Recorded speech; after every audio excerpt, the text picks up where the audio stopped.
कर्म क्या है, कर्म के सिद्धांत, क्या हम और आप अपने दायित्वों को अपना कर्म समझते हैं, या फिर जिन कार्यों से हमें अर्थ मिलता है उन्हें हम अपना कर्म समझते हैं, या फिर जो हम एक दूसरे की मदद करते हैं उसे हम अपना कर्म समझते हैं। आखिर ये कर्म के प्रारूप को किस तरीके से समझा जा सकता है? एक मैं छोटी सी बात बताऊं। यद्यपि कोई ब्राह्मण किसी यजमान के वहां गृह प्रवेश कराता है तो उस समय कुछ क्षण के लिए वो ब्राह्मण यजमान से कहता है कि यजमान जी, अब ये आपका मकान मेरा हो गया, आज से ये आपका मकान मेरा है।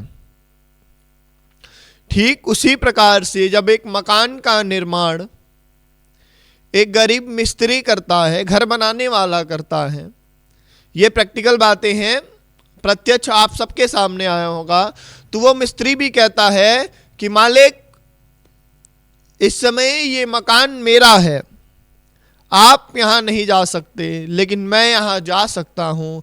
जैसे पंडित जी कहते हैं कि यजमान जी आप इस मकान में अभी नहीं जा सकते, मैं जा सकता हूँ, ऐसे ही घर बनाने वाला मिस्त्री कहता है कि मालिक आप नहीं जा सकते, मैं वहाँ जा सकता हूँ। आप वहाँ चप्पल पहन के नहीं जा सकते लेकिन मैं वहाँ चप्पल पहन के जा सकता हूँ। इस तरीके से वो मजदूर कहता है और इसी तरीके से वो पंडित जी कहते हैं। तो आप इन दोनों लोगों की बातों को समझिए और अपने विवेक का इस्तेमाल करके समझिए कि क्या ये दोनों अपने अपने जगह पे महत्वपूर्ण होते हैं ना। जिस प्रकार से पंडित जी अपने आप को महत्वपूर्ण समझते हैं और यजमान से बड़े गर्व के साथ कहते हैं कि यजमान ये मकान अभी तक के लिए मेरा है जब तक के लिए ये अनुष्ठान है, उसी प्रकार से वो मिस्त्री भी कहता है कि मालिक ये मकान तब तक के लिए हमारा है जब तक कि इस मकान में हम निर्माण कर रहे हैं। तो भेद नहीं, यहाँ पंडित जी अपना कर्म कर रहे हैं और वो मकान बनाने वाला मिस्त्री अपना कर्म कर रहा है, इसमें कोई भेदभाव नहीं। प्रभाव दोनों दूसरा है। ना तो पंडित जी का काम ये मकान बनाने वाला कर सकता है, ना ही मकान बनाने का काम वो पंडित जी आकर के कर सकते हैं। तो अगर पंडित जी को अपने मंत्र पे अभिमान है और वही अभिमान वही समाज में एक समरसता के तहत अगर मजदूर भी रखता है तो क्या गलत है? नहीं। अगर एक व्यवसायी, अगर एक बड़ा सेठ, बड़ा मालिक अपने दुकान में कुर्सी पे बैठ करके अगर कहता है कि मैं मालिक हूँ, ये दुकान पूरी मेरी है, इस सिद्धांत और अभिमान के साथ अपने कुर्सी पे बैठता है, अगर उसी के ठीक सामने ग्राहक भी कहे कि ये दुकान आपकी तब तक है जब तक कि हम इसके खरीदार हैं, अगर मालिक के ही बराबर स्वभाव या फिर अभिमान मान लीजिए या फिर मान लीजिए, अगर ग्राहक के भी अंदर आ जाए तो क्या ये गलत है? नहीं। सभी चीजें एक दूसरे से संबंधित हैं और किसी का किसी के बिना काम नहीं चलने वाला। ये शरीर है, ये संसार है, इस संसार में जितनी आवश्यकता अच्छे लोगों की है उतनी ही आवश्यकता बुरे लोगों की भी है, क्योंकि अगर अच्छे लोग नहीं रहेंगे तो बुरे लोगों की महिमा नहीं रह जाएगी और बुरे लोग नहीं रहेंगे तो अच्छे लोगों की महिमा नहीं रह जाएगी। यहाँ महिमा दोनों की है, क्योंकि पुलिस का काम तभी पड़ता है जबकि चोर और बेईमान है। आप बताओ, अगर चोर, बेईमान, डकैत, मर्डर ये सब लोग गायब हो जाएं तो पुलिस की महिमा क्या, पुलिस की जरूरत क्या? सभी पुलिस स्टेशनों की छुट्टी, पुलिस का काम बंद, पुलिस की नौकरी खत्म। जज साहब क्यों बैठे, वकील क्यों बैठे, ये सारी दुनिया ही न्याय का खत्म। और कौन से समय से पाप पुण्य नहीं चला आ रहा, कौन से समय से अलग अलग काम करने के लिए अलग अलग लोगों को नहीं रखा गया। महाभारत काल में भी जब राजा महाराजा के महल होते थे तो उन महलों की चुनाई जुड़ाई तो राजा महाराजा स्वयं नहीं करते थे, वो तो उनके ग्रामीण मजदूर ही किया करते होंगे।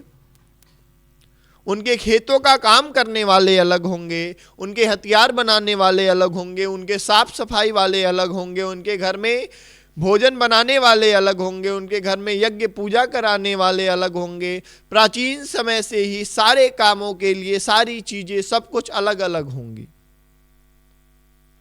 फिर इस समय वही विधि है तो हम क्यों कहते हैं कि ये विधि गलत है?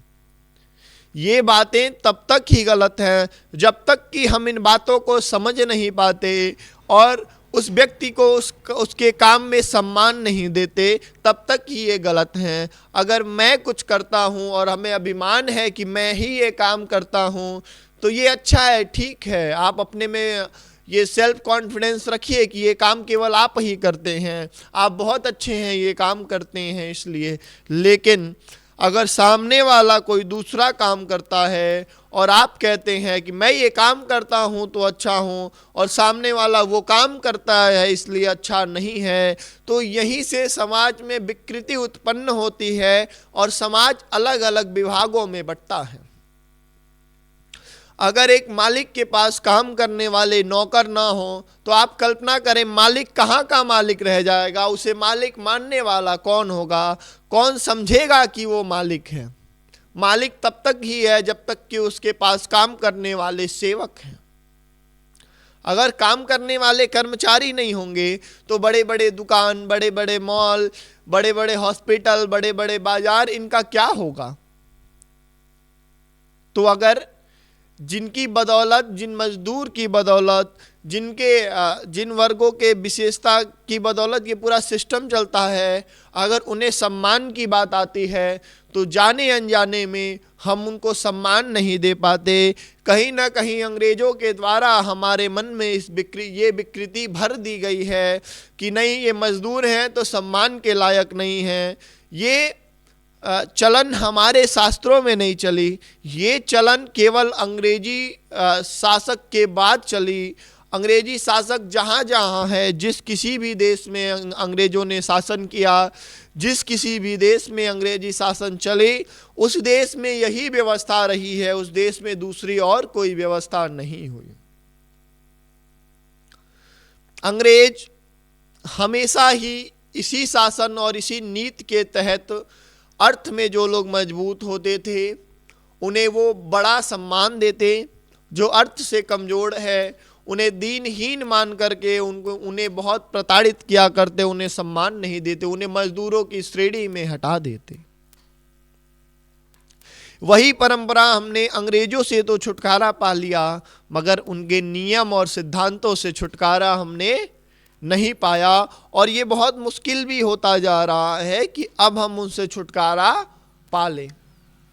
अगर हम आप ज़्यादा बड़े स्तर पे नहीं, अगर प्रत्येक व्यक्ति छोटे छोटे स्तरों पे ही कार्य करना शुरू कर देगा, हम आप अगर अपने अगल बगल, घर, आसपास, पड़ोस से ही बदलाव की नींव रखेंगे और उस बदलाव को शुरू करेंगे तो मुझे पूरा विश्वास है हम ही आप इस पूरे भारत की संख्या हैं।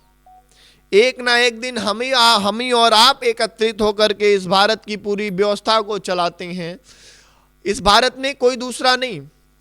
आप मानिए कि आप हैं और आप ही से पूरा भारत है।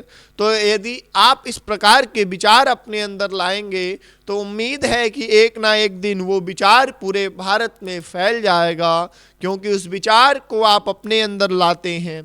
तब अगर हम इस प्रकार की समानता, इस प्रकार का प्रेम आज ही से लोगों को देना शुरू कर दें कि हमारे साथ काम करने वाला गर्व महसूस करे कि हम काम करते हैं। जैसे महाराज जी अपने कथा प्रवचन में व्यस्त हैं, उनकी भूमिका वहाँ है, तो ठीक हमारी भूमिका सफाई में है, हमारी भूमिका कैमरा में है, हमारी भूमिका भोजन में है, हमारी भूमिका अन्यत्र अन्यत्र कार्यों में है, साउंड वाले की भूमिका साउंड पे है, टेंट की भूमिका टेंट पे है। सभी की भूमिका एक समान रख दे, क्योंकि किसी के भी एक अब्सेंट होने से, किसी के भी एक बेकार होने से पूरी व्यवस्था डैमेज हो सकती है। तो हम सब जानते हैं, सबको पता है कि कुछ एक खराब होगा तो सब खराब होगा, फिर भी हम और आप बदलते क्यों नहीं हैं इस सोच को? क्यों हम लोग उन कर्मचारियों को मतलब गंदे निगाह से देखते हैं? उनसे बात करने का तरीका क्यों नहीं सही करते? क्यों नहीं हम उन्हें प्रेम देते हैं? क्यों नहीं उन्हें इस बात का एहसास दिलाते हैं कि इस समाज में सभी व्यक्ति अपने अपने कार्यों के लिए एक समान उत्तरदायित्व रखता है और सभी व्यक्ति अपने अपने जगह पे महत्वपूर्ण उसका स्वरूप है। जैसे संत और विष, दोनों में मैं कहूं तो कोई अंतर नहीं है। अब मैं इसलिए कह रहा हूं क्योंकि गोस्वामी तुलसीदास जी के श्री रामचरितमानस के अनुसार मैं ये बात कह रहा हूं कि संत और विष में कोई अंतर नहीं है। कैसे? जब तुम विष को लेते हो तो विष तुम्हारे प्राणों को तुरंत छुड़वा देता है। उसी प्रकार से जब संत को तुम छोड़ करके जाना चाहते हो, जब संत को तुम छोड़ करके जाते हो तो संत तुम्हारे प्राणों को ले लेता है। संत तुम्हारे प्राणों को निकाल लेता है। तुम संत से दूर तो चले जाते हो, लेकिन तुम्हारी प्राण और तुम्हारी आत्मा हमेशा उस संत के पास बसी रहती है। तुम्हारे मन में हमेशा उस संत का चिंतन लगा रहता है। यही विशेषता और समानता है दोनों में। ये गोस्वामी तुलसीदास जी के रामचरितमानस के अनुसार ये बात है, इसमें तनिक भी भेद नहीं है। अगर विष अपने जगह महान है तो संत की भी भूमिका वैसी ही है। अगर विष बुरा है तो संत भी बुरा है। अगर विष का संग नहीं करना चाहिए तो इसके अनुसार संत का भी संग नहीं करना चाहिए, क्योंकि जो काम विष करता है वही काम संत भी करता है। ये सारी बातें कहने का मूल तात्पर्य केवल एक ही है कि इस संसार में उपस्थित प्रत्येक वस्तु, जीव, निर्जीव, सजीव, जो भी है, जैसे भी है, प्राणी है, प्राणी नहीं है, वो मतलब जिस किसी भी रूप में है, हमें उसकी भूमिका समझ करके उसको अपने अंतरात्मा में वो स्थान देना चाहिए, अपने अंतरात्मा से उसके लिए सम्मान करना चाहिए। क्योंकि अगर हम अपने अंतरात्मा से सम्मान करेंगे तो उस सम्मान मात्र से उसका आत्मसम्मान बढ़ेगा और उसके कार्य में प्रोत्साहन मिलेगा और वो पहले के मुकाबले और अच्छा कार्य करने में अपना पूरा मेहनत और परिश्रम कर देगा।